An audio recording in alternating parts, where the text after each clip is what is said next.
Paunawa, ang lahat ng nakapaloob sa kwentong ito, ay pawangkathang isip lamang, at hindi tunay na nangyari. Salamat po.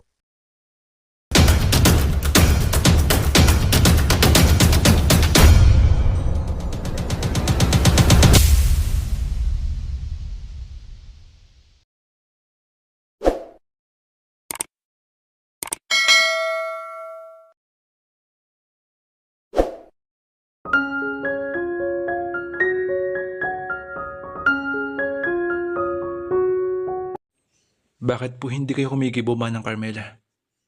Tanong ng dalaga sa matandang babae na tinutulungan siya mag-ayos ng mga gamit niya.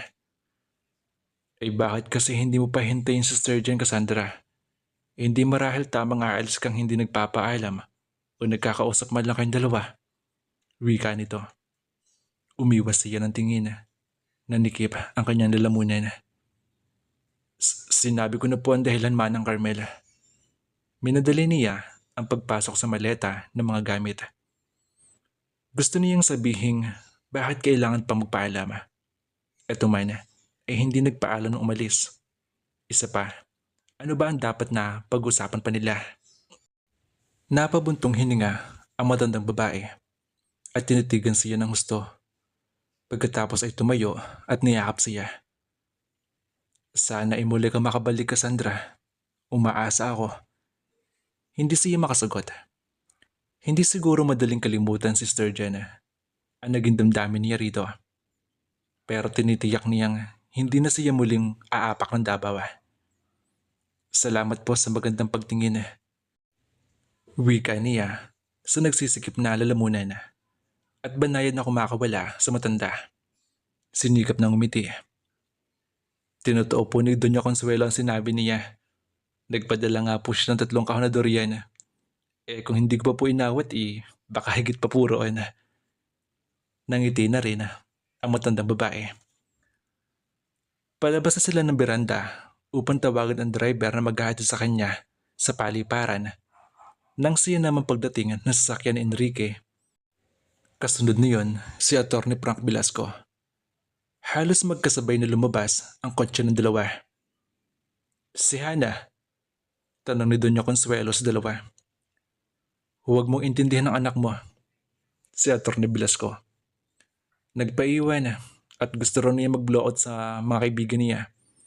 Gusto yatang lumabas agad ng Maynila at simulan ang gustong negosyo.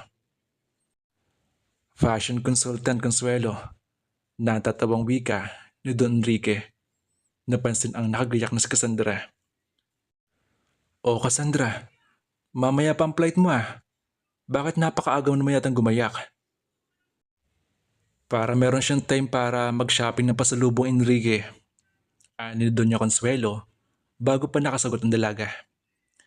Nagbili ng batik ang kaibigan niya sa Maynila . Tumingin naman sa kanya si Atty. Velasco. Nabanggit nga ni Enrique na ngayon ang alis mo, Cassandra. Sabi nito.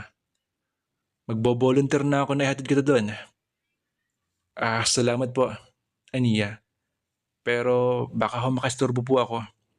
Tulad nga po na sinabi ni Doña Consuelo, bibili pa po ako ng pasalubong. Itinaas na abogado ang kamay at ngumiti. Pwede kitang samahan sa pinakamagandang lugar kung saan mambilihan ng batik. Kung gusto mo lang, dahil bibili rin ako noon.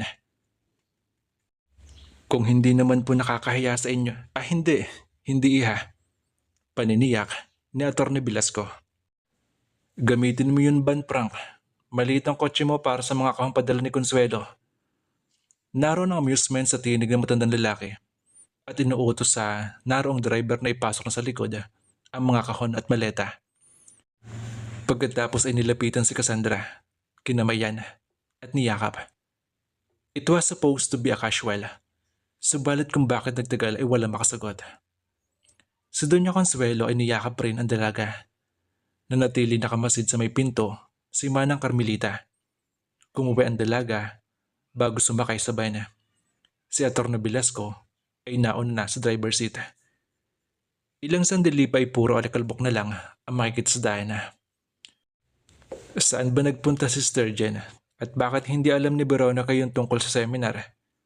Si Enrique, Nang mawala sa paningin ang van, nakaalis na si Cassandra na hindi mala nakapagpaalam sa kanya.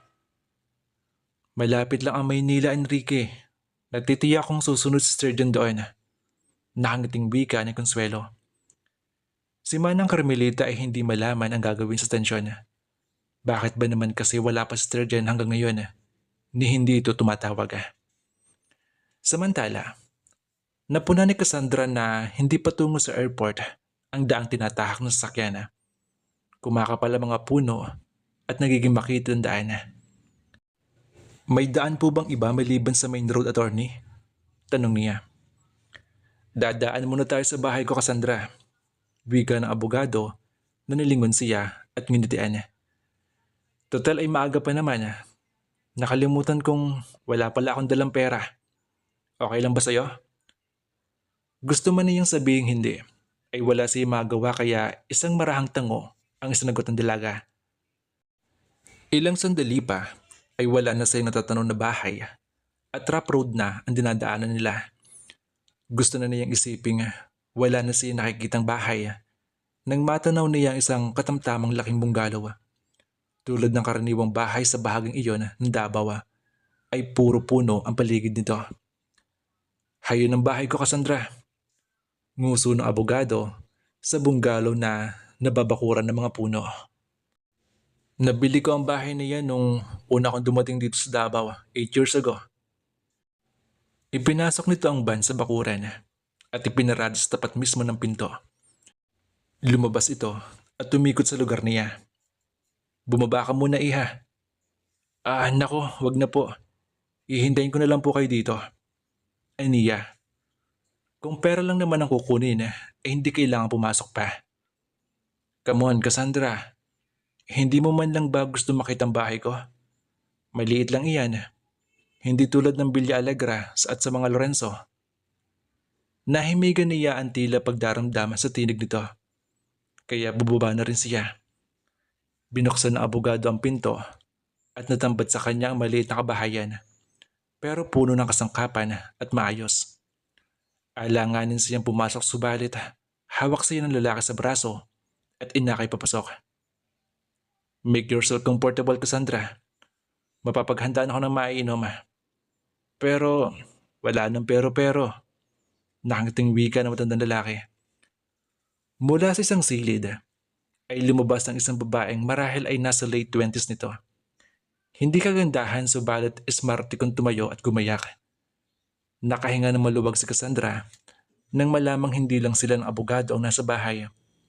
For one reason or another, hindi siya panatag sa abogado. Siya si Martina, Cassandra, ang sekretarya ko. Ngumiti ang abogado at more or less ay nahuhulugan na niya kung ano ang papel ng sekretarya sa buhay ng matandang abogado. Hello, Cassandra. Nakangiting bati ng babae. Oh, siya nga pala, Cassandra. Pakibigay kay Martina ang plane ticket mo at i-confirm niya ang flight mo. Nakakalimutan ni Enrique kanina. Nagibit siya ng mga balikat at kinuha sa bag ang plane ticket at inabot sa babae. Ngumiti ito sa kanya at pagkatapos ay lumabas ng bahay. Doon, nagsalubong ang mga kilid ng dalaga. Papaano niyang i-confirm iyon? Nagtatakang tumayo siya. Ilang sandali pa ay narinig niya ang tunog ng makina ng van. Nagmadaling ginagap ng dalaga ang baston at saka tumayo. Tinungo ang bintana ng jalousies at dumungaw. Saan pupunta iyon? Lingon niya kay Atty. Velasco. Ngumisi lang ang lalaki. Relax, Cassandra. Maupo ka lang dyan. Bumangon ang galit sa dibdib ng dalaga sa sinabi ni Atty. Velasco. Anong ibig mo sabihing relax? Saan pupunta ang babaeng yun? Akala ko ba i-confirm niya ang flight ko? Akala ko'y tatawag siya sa airline office para... Sunod-sunod niya sinabi. Muling nilingon ang daan. Malayo na ang van. Si Martina ang gagamit ng ticket mo papuntang Maynila, iha. Baliwal ang sagot nito. Samantala, sa bahay ng mga Miranda. Sana'y hindi sumama ang loob mo sa akin, Consuelo. Wika ni Enrique kay Consuelo. Nasa beranda sila at nakaupo ito sa silyang tumba-tumba. Legal ko nang pinirmahan ang mga dokumento kanina ng pagkakaloob ko kay Hana ng lahat ng pag-aaring nasa pangalan ng Miranda. Isa na lamang akong empleyado. Ngumiti ito ng patuya para sa sarili. Tumango si Doña Consuelo. Ibinaba ang kape sa lameseta sa harap ng asawa. Mana mo iyon sa magulang mo, Enrique. Gusto ko mang pigilan ka, hindi ko makagawa. Alam kong bukal sa loob mong sundin ang hiling ng anak mo. Isa pa naisip ko na baka nga tama si Hana. Kailan pa ba niya pakikinabangan ng mga bagay na ito? Kung patay na tayo? O di kaya ipaano kung mauna siyang mawala sa atin? Consuelo, ano ba yung iniisip mo? Huwag mo nga sabihin yan. Natutuhan ko ng tanggapin ng mga katotohanan sa buhay, Enrique. Wala nakakitiyak sa buhay ng tao. Aanhin nga naman ni Hana ang salabing mamanahin niya sa atin kung hindi naman niya makikinabangan na. Iyan ang gusto kong maunawaan mo, Consuelo. Sagot ni Don Enrique. Minsan na siyang nawala sa atin dahil sa kapababayaan ko. Ayokong dahil sa salabing talaga naman para sa kanya tuloy mawala sa atin si Hana. Isang tikhim sa may bungad ng pinto ang nagpalingon sa mag-asawa. Nakatayo roon si Manang Carmelita. May gusto akong sabihin sa inyo, Enrique, Consuelo. Garalgal na wika ni Manang Carmelita. Samantala, sa bahay ni Frank Velasco. Anong ibig mong sabihin? Si Cassandra, na sa kauna ng pagkakataon ay kinabahan. Si Frank Velasco ay tahimik na humugot ng sigarilyo at nagsindi at naupo sa naroong sopa. Si Martina ang gagamit ng tiket mo pabalik sa Manila. Ulit nito. May mga kakilala si Enrique sa airport at natitiya ako makikilala din ng mga ito ang van.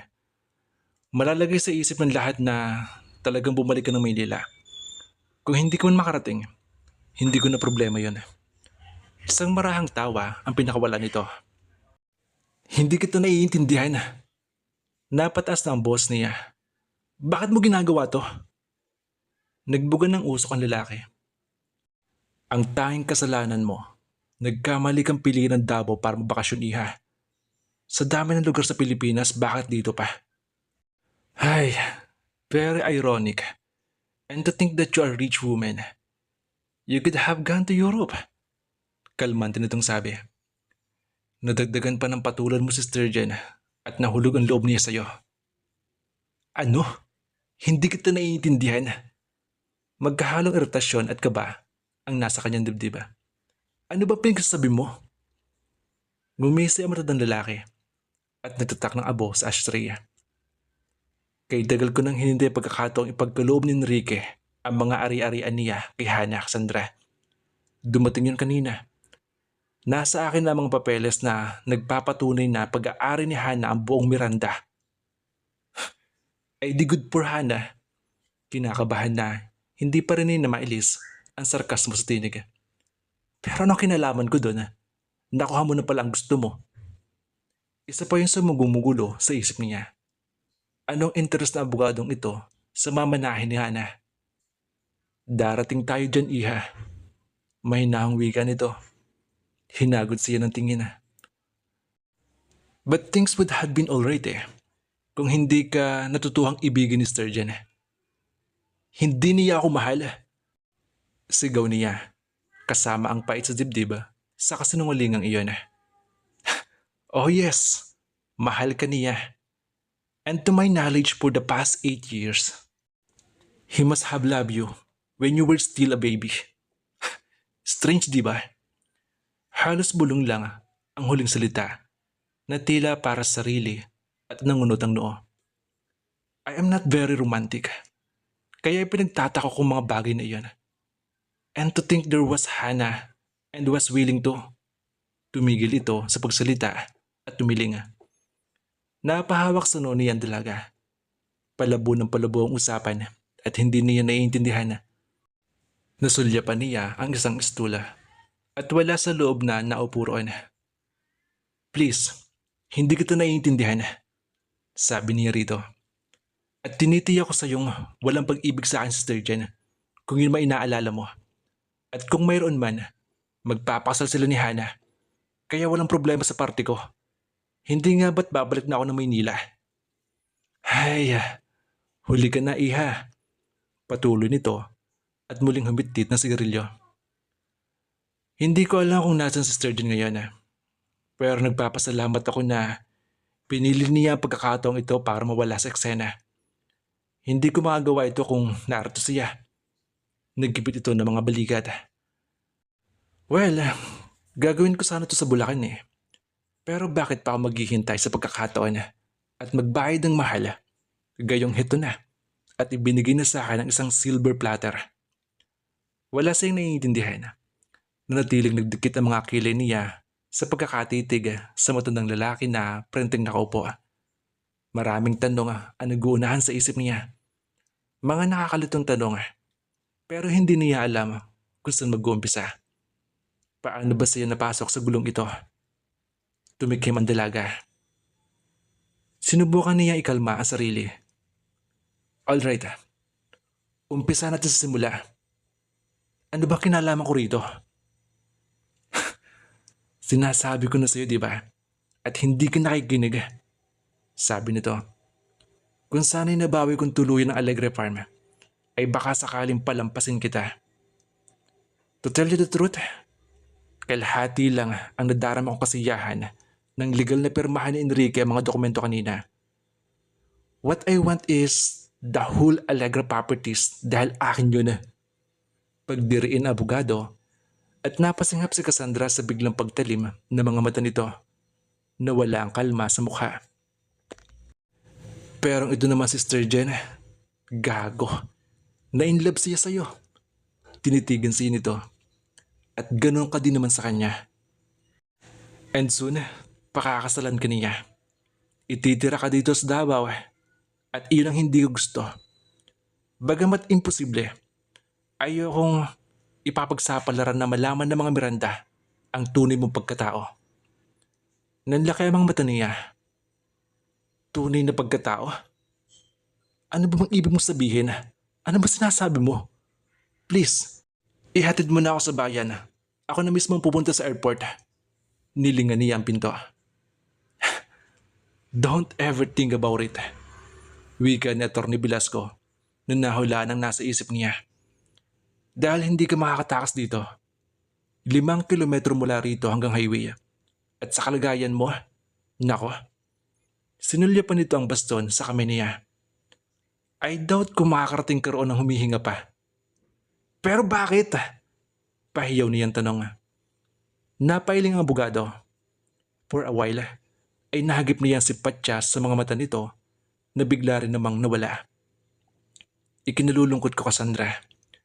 I honestly believe na wala kang alam. Maligaya ang buhay mo sa nakilala mong mga magulang. Pero kung may isa mang konsolasyon kang natatanggap sa akin, ay ang katotohanang wala akong interes sa katawan mo. Tumalim ang mukha ng dalaga. Bakit? Salamat ha. At ngayon, anong interes mo sa akin? Hindi rin ako mamamatay tao, kaya hindi ko magawang patayin ka. Kahit pa paano'y pamangkin kita. Pero maghintay ka. May taong gagawa nun para sa'yo. Para sa akin. Pamangkin? Naloloko na ba ang taong ito? Napailing si Cassandra. So papatayin mo rin ako. Pero hindi ko ang gagawa nun. Pwede ko bang malaman kung sino? Relax ka lang. Darating na rin yun. 4:30 ang alis na aeroplano sa airport ng Davao. Sakay niyon si Martina bilang ikaw. Dahil gamit niya ang ticket mo. She will then take again other flight pabalik dito. Ibabalik ang bandito ng isang tauhan ko at iuwi ko yun sa Villa Alegre para kuhanin ang sasakyan ko. Everybody will think that you were in that flight. At yung driver na maghahatid ng bandito, yun ang bahala sa'yo, iha. Natutup ni Cassandra ang bibig. Hindi siya makaniwala dahil hindi niya naiintindihan ang mga sinasabi nito. Pero isa lang ang tumatakbo sa isip niya ng oras na iyon. Gusto siyang mawala ni Atty. Velasco. Samantala, sa bahay ng Miranda at Allegra. Bakit ngayon mo lang sinabi ito, Carmelita? Ani na Doña Consuelo na napatayo sa kinauupuan. Dahil umaasa akong babalik na madali si Sturgeon, Consuelo. Ikalma mo ang sarili mo, Consuelo. Si Enrique na napatayo rin at hinawakan sa balikat ng asawa. Pagkatapos ay nilingon si Manang Carmelita. Ano magiging basahan natin kung may pilit man sa kanang pigi si Cassandra, Carmelita? Paano kung nagkataon lang? Paano kung si Hana ay mayroon din yun? Alalahanin mong may pulang balat sa likod si Hana. At alam nating lahat na taglay ni niya iyon mula pa ng isilang siya. Naguguluhang napaupo si Consuelo. Hindi ko naisip ang balat sa likod, Enrique. Patuloy ni Manang Carmelita. Pero marami mga bagay na taglay si Cassandra na alam kong taglay ni Hana bago siya nawala sa dagat. Tulad na lang halimbawa nung una ninyo siyang dalhin dito na tinawag niya akong Manang Carmela. Hindi sapat iyon. Naguguluhan man ay sinikap na pakitunguhan at pangatwiranan ni Don Enrique ang lahat sa lohikong paraan. Kahit sino, maaari kang tawagin ng ganyan. Si Hana ay hindi pa ako tinatawag ng ganyan mula na makabalik siya, Enrique. Giit ni Manang Carmelita. At ang pagkahilig ni Cassandra sa Dorian na kahit ang daliri sinisip-sip. Dahil ang munting Hana na nawala ay ganun din. Napaiyak na sa Doña Consuelo. Hindi malaman ang iisipin. Si Enrique naman ay pilit na hindi pinapansin ang bumabagong kabas dibdib. Muli nagsalita si Manang Carmelita at may dinukot sa bulsa. Noong ipakita mo sa kanya ang mga gawa mo sa studio, Consuelo, ay naglilipit ako sa silid niya. Hindi ko sinasadyang masagi ang bag niyang nasa gilid ng mesa. Bumagsak iyon sa sahig at sumabog ang laman. Isa-isa ko yung binalik sa bag niya. Ang kwintas niya ay nabuksan. Isa yung lakit na buong akala ko ay isang simpleng pendant lang. At ito ang nasa loob ng lakit. Inabot nito sa mag-asawa ang nasa kamay. Lihim ko yung kinuha. Sa nanginginig ng mga kamay, ay inabot ni Doña Consuelo ang munting larawan. Napakaliit. Malaki lang ng bahagya sa kuko ng thumb finger niya. At hugis puso pa ang pagkakagupit upang maipasok sa heart locket. Inukit ko yun ng aking kuko upang ilabas sa kwintas at muling ibalik sa bag niya ang alahas. Patuloy ni Manang Carmelita. May lente sa silid ninyong mag-asawa. Pwede niyong tingnan. Ako'y nakita ko na yan. Hindi. Hindi. Si Doña Consuelo sa nanginginig na tinig. Nasa palad ang larawan. Ni halos ayaw hawakan. Para ba pang hinawakan ay maglalaho iyon. At maniniwala ang isang mahalagang bagay sa buhay nito. Mabilis itong tumayo at patakbong pumangkik na hagdan. Consuelo! Si Don Enrique na sumunod. Pabalyang binuksan ni Doña Consuelo ang malaking pinto sa master bedroom. Inilapag sa puting bedsheet ang larawan at pinagbubuksan ng mga drawers doon. Naroon ang maliit na lente at sa nanginginig na kamay ay itinapat sa larawan. Enrique! Pahisteryang sigaw nito kasabay ang pagtingala sa paintings na nakasabit sa may ibabaw na headboard. Si Don Enrique ay nasa may pinto at nasa mukha matinding takot na natuklasan. Halos mabasag ang dibdib sa matinding kaba. Si Doña Consuelo ay patuloy ang pag-iyak. Ibinagsak ang lente at binuksan ang isa pang drawer. Mula roon ay inilabas ang isang lumang album at hinawi-hawi na halos mapupunot hanggang sa isang buong pahina ay naroon ang larawan ni Hana noong ito'y 4 taong gulang. Ang larawang iyon ay kinunan 3 linggo bago sila umalis patungong Maynila. Tumayo at dinala sa kapirasong larawan na muling nilente at pagkatapos ay tinitigan ang larawang nasa albuma at saka tila na walang lakas na dumaos-dos sa higa. Ikinulo ang mukha sa mga palad at umiyak na umiyak. Alam ko na sa aking puso Alam ko na matagal na sa aking puso na anak ko siya. Hagulgulan doon niya. Noong umiyak siya at tinawag niya akong mama. Nung niyakap ko siya, sinabi ko na sa'yo, Enrique. Something happened that night. Si Enrique ay tila lumulutang sa hangin na nilapitan ang larawan at ang lente at ang albuma. Pinamukala ng luha sa mga mata. Naupo sa gilid ng kaba at sinapo ang ulo. Do something, Enrique.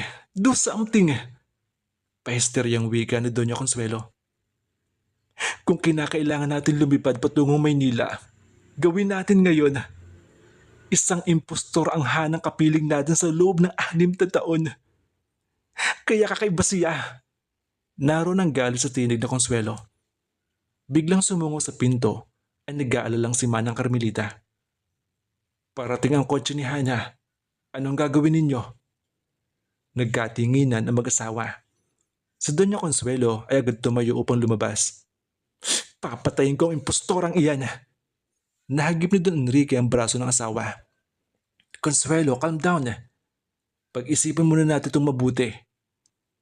Umangat ang tingin kay Manang Carmelita. Isara mo ang pinto, Carmelita. Magpapahinga kami ni Consuelo at hindi gustong maabala. Pero Enrique, protesta ni Doña Consuelo. Ipabaya mo sa akin to, Consuelo. Please. Samantala sa baba ng bahay. Ang papa at mama, Yaya, bungad ni Hana. Nagpapahinga sa silid nila. Pilit na pinapakasyawal ang matanda ang tinig. Nagbili na hindi nila gustong maabala. Pa-speed na ngumiti ang dalaga. Ay, ang tatanda na eh. Anong sabi mo? Wala ho. Padabot nitong sagot at tinungo hagdan. Ipaghanda mo ako ng Diyos, Yaya. Tulungan mo na rin ako maghanda ng gamit ko. Aalis ako patungong Maynila bukas. Pero sa hotel ako matutulog ngayong gabi. Hindi nito nilingon si Manang Carmelita habang nagsasalita. Kaya hindi ito napuna ang matalim na mga mata ng matandang babae. Maya-maya ay tumunog ang telepono. Dinampot ni Manang Carmelita iyon. Hello? Pag si Atty. Yaya kakausapin ko ha? Sigaw ni Hana mula sa barindilya. Hindi si Atty. Hana. Tiningala ang matanda. Si Alin Sigonda. Ang tinutuko nito, ang kusinera sa bahay ng mga pintibilya. Maya-maya ay nawala na sa barindilya ang dalaga. Samantala, sa bahay ni Atty. Velasco. Goodbye, Cassandra. Nakangising wika ni Atty. Velasco nang buksan ang lalaking naghatid ng bana. Patay ka sa akin, Rason, pag nakawala ang babaeng yan. Ikaw naman, boss. Wika nito na malasyosong hinagod ang tingin si Cassandra. Kailan ba ako pumalya? Sabi mo nga, may diferensya pa ang babaeng ito. Bumaba ang tingin nito sa kamay niyang may hawak na baston. O siya, sige na. Bahala ka na sa kanya. Nilingon nito ang dalaga na natiling nakatayo. Puot ang nasa mga mata. Hindi kinikitaan ng takot. Napailing si Atty. Frank Velasco. Katulad ka ng lola mong si Dolores eh. Matigas. Hindi mo lang naliligalig. Natatandaan ko kung paano saya laiti at hamakan at hiyain ng Mama Aida sa maraming tao. Pero hindi man lang kumibo o nagbaba man lang ng mukha. Hindi ko nakikilala ang mga pangalang binabanggit mo, Atty. Itinaas ang dalaga mukha. Pero kung sino man siya, gusto ko siyang hangaan. At kung inaasahan mo magmamakaawa ako sa iyo o sa taong yan, tumaas sandali ang tingin niya kay Rosona. Nagkakamali ka. Paismid ng umisi ang abogado at nagibit ng mga balikat. Tiyakin mong walang titistigo, Rosona. At hindi ko na siya gustong datnan pa sa bahay ko mamaya pang uwi ko. At saka tumalikod na ito. Ilang sandali pa narinig ang dalaga ang papalayong sasakyan. Nagkatitigan sila ng lalaki. Pagkaway dumukot ito ng sigarilyo at nagsindi. Pailalim siyang tinitigan. Si Yaman ay tinatansya ang lalaki. Hindi mataas at hindi rin kalakihan. Pero mamasil ang katawan. She couldn't imagine herself being raped and killed by this man. Nananayong bigla ang balahibo niya sa katawan. Huminga siya ng malalim. Kailangan niya relax ang sarili at makapag-isip. Kailangan hindi siya magpanik. Kailangan mag-isip siya kung gusto pa niya mabuhay. Kung sisigaw siya ay sayang lang. Dahil ang bunggalong yatang iyon ang bahay sa bahaging iyon ng lupa. Wala ka bang sasabihin sa akin? Ang lalaki na muli siyang hinagod ng tingin. Oh, I'm sorry. Aniya at sarkastikong ngumiti. Nakalimutan kong bumati. Hello, ikinagagala kitang makilala. Napatawa ang lalaki. Kung maganda si Marita alias Hana, ay lalong higit kang maganda. At gusto ko ang tipo mo, palaban. Dahil kinasusuklaman ko ang mga babaeng himatayin at iyakin. Ganun ba? Ay di salamat. Tuya niya. Alam mo bang ipinapapatay ka sa akin ni Velasco? Nagbuga ito ng usok. Narinig ko nga, hindi ba? Ngumiti ang lalaki. Nasa mga mata ang paghanga. At hindi ka malang natatakot? Gawin mo ng mas madali. Itinaas niya ang mukha. Itinuon niya ang tingin sa tila balisong na nakasuksok sa baywang ng maong nito. Gaano niya kayang magkunwaring matapang at matatag? Nanginginig ang mga tuhod niya na ewan niya kung napapansin ng lalaki. Pero ano man ang mangyari, kailangan niyang lumaban. Kahit na magkabali-bali man ang mga buto niya. Gusto niyang matawa at maiyak at the same time. Nasa bakasyon siya. Daranasan niya ang sinapit ng ina. Ang kaiba nga lang, patalim ang papatay sa kanya. Nang hilakbot siya sa naisip na sakit na dulot ng patalim sa katawan niya, higit na panghihilakbot na pumasok ang salitang rape over her dead body. Hindi ko alam kung anong dahilan at gusto kong ipapatay. Patuloy nito na humakbang. Umatras si Cassandra. Pero kung kaya mo makisama, hindi ko gagawin sa'yo yun. Tumango siya. Hindi mo ako papatayin, pero pagsasawaan mo ang katawan ko, ganun ba? Aniya, na tila nakipag-usap sa isang kakilala. Nagbibit ng mga balikat ang lalaki. Patuloy ito sa paglapit sa kanya. Isang dipa na lang ang layo niyo. Wala kang pagpipilian. Magiging akin ka rin sa ayaw at sa gusto mo. Ngayon, kung manlalaban ka, akin ka pa rin at papatayin pa kita. Humigpit ang hawak ni Cassandra sa baston sa tagiliran niya. Naakmang abutin siya ng lalaki. Itinaas niya ang baston at ubod lakas na hinampas ito sa braso. Nawala ng panibang lalaki at bumagsak sa lamisita. Si Cassandra ay nagpigil ng hininga sa matinding sakit. Ang kanang kamay ang ginamit niyang paghampas at hindi pa lubos sa magaling ang braso niya. Bisit kang babae ka? Mura ng lalaki. Hawak ang brasong tinamaan ng baston. Muli itong tumayo. Subalit bago pa ito tuluyang makatayo, ibinato ni Cassandra rito ang isang malaking flower vase na nasa tabi ng sopa. Kung hindi nakaiwas ng lalaki, ay sapol ito ng gusto sa mukha. Subalit, hindi nakaligtas ang balikat nito. Walang hiyang babae ka? Sigaw nito. Naglatag ang puot sa mga mata. Pag inabot kita, akala ko ba'y gusto mong babaeng lumalaban? Putol ni Cassandra sa sasabihin nito. Hamon din yun ng dalaga, bagamat gustong talunin ng takot.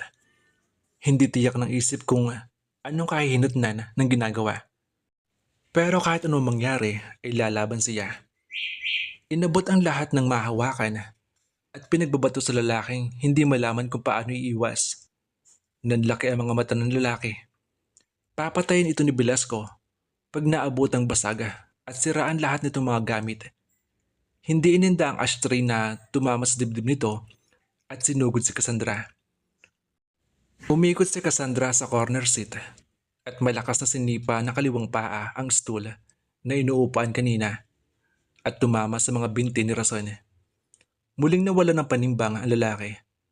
Subalit sa pagkakataong iyon ay pinalakas ng galit. Tumayo at inabot si Cassandra sa pagitan ng sopa. Sinalubong siya ng baston ng dalaga at tinusok sa dibdib. Napaukulo ang lalaki. Nasaktan man ay muling dadaluhong. Muling inihampas ni Cassandra ang baston. Subalit nahawakan nito ang baston at nahila sa kanya kasama siya. Huli ka! Wika nito na naabot ang buhok ng dalaga at marahas na hinila. Natuwad sa sopa si Cassandra at napahiga. Hinugot ng lalaki ang balisong nito sa baywang at binuksan at itinapat sa leeg niya. Patay ka ngayon! Humihingal itong sinabi. Nanlalaki ang mga mata ng dalaga. Humihingal din siya sa pagod at sakit ng katawan at sa sindak. Nararamdaman niya ang dulo ng patalim sa leeg niya. Pumasok sa isip niya si Sturgeon. Ang sindak niya na nahalinhan ng galit.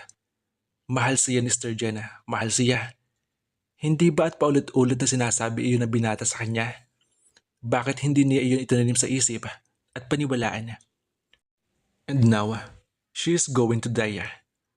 Muling bumangon ang galit at determinasyon na sa dibdib niya. Hindi siya papatay nito agad. Pagsasawaan muna nito ang katawan niya bago gawin iyon. And she will buy time para muling lansinin ang lalaki. Kung nag-iisip ka makatakas, ay nagsasayang ka lang ng nabitin sa ere ang sasabihin ni Rason dahil pabalyang bumukas ang pinto sa sala. Kasabay din niyon ay ang pagkadama niya ng hapdi sa leeg. Gumuhit ang patalim sa leeg niya. Napapikit ang dalaga. Pwede siyang mamatay anumang oras. Pero hindi ba mas masakit pa dapat rito ang dapat niyang maramdaman? Pigil ang hiningang nagmulat siya ng mga mata at itinuon sa may pinto. Sturgeon? Naibulalas niya nang makita kung sino ang nasa may pinto.